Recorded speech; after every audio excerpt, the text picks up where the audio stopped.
రాజా చంద్రసేనుడి కథ. ఉజ్జయిని మహారాజు చంద్రసేనుడు. అతను చాలా ధర్మనిరత కలిగిన ప్రభువు. ప్రజల పట్ల ఎంతో ప్రేమగా ఉండేవాడు. అతడి రాజ్యం సుఖ సంపదలతో సమృద్ధిగా ఉండి శాంతియుత వాతావరణం వెల్లువిరిసేది. ఆయన దర్బారులో ఎంతో మంది విద్వాంసులు, జ్ఞానులు, కవులు, కళాకారులతో కలకలలాడుతూ ఉండేది.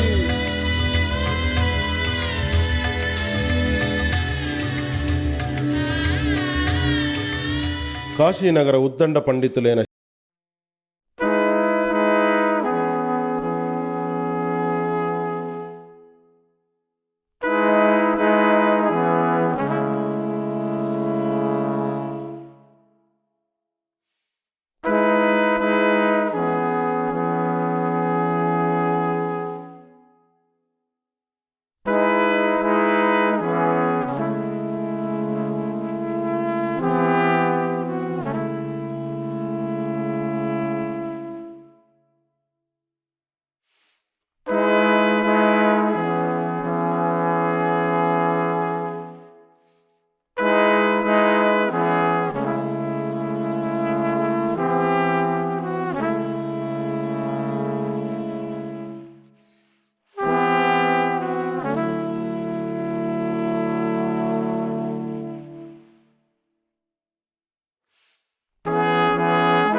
ఆ మహాపండితుడు శివదత్తుణ్ణి తిరిగి బ్రతికించవద్దు.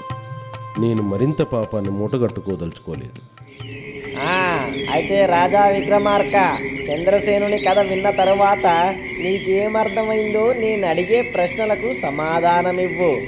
రాజా చంద్రసేనుని నిర్ణయం సరైనదా కాదా, విచిత్రమైనదా లేదా? శివదత్తుణ్ణి తిరిగి బ్రతికించేందుకు చంద్రసేనుడు ఎందుకు నిరాకరించాడు? రాజా విక్రమార్క, నాకు తెలుసు నీకు ప్రశ్నలన్నిటికీ సమాధానం తెలుసునని. నీవు సరి అయిన సమాధానం ఇచ్చినట్లయితే తిరిగి నేను ఆ మర్రి చెట్టు పైకి వెళ్ళిపోతాను.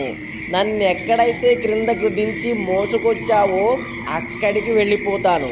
ఒకవేళ నీకు సమాధానం తెలిసి తప్పుడు సమాధానం చెప్పావనుకో, నీ తల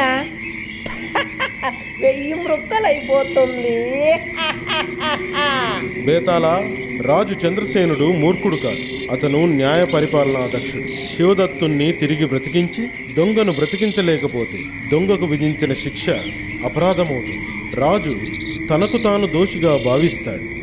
ఎందుకంటే శివదత్తుడు బ్రతికిన తరువాత శ్రీదత్తుణ్ణి చంపినందుకు దొంగకు విధించిన మరణదండన రద్దు కావాలి.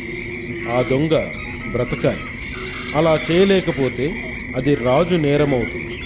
అంతేకాక మహారాజు ఒకవేళ ఆ తపస్వి చేత శ్రీదత్తుణ్ణి బ్రతికించినట్లయితే తపస్వి తన సర్వశక్తుల్ని కోల్పోవలసి వస్తుంది.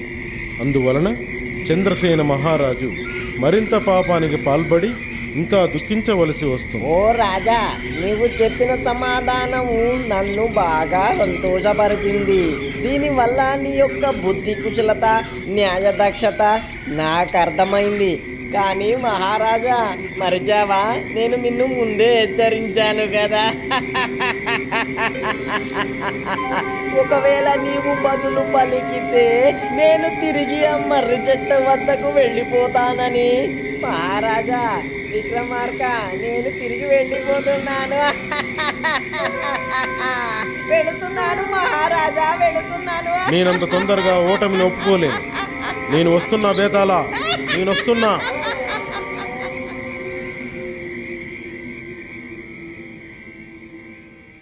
పంటలు బాగా పండి రెండింతల దిగుబడి వచ్చింది. దాంతో మహారాజు గారు సభ్యులకు మరియు ప్రజలకు మంచి మంచి బహుమతులు ఇవ్వాలని నిశ్చయించారు. జయము జయము రాజకృష్ణదేవరాయ, వెయ్యేళ్ళు వర్ధిల్లు శ్రీకృష్ణదేవరాయ. జయము జయము.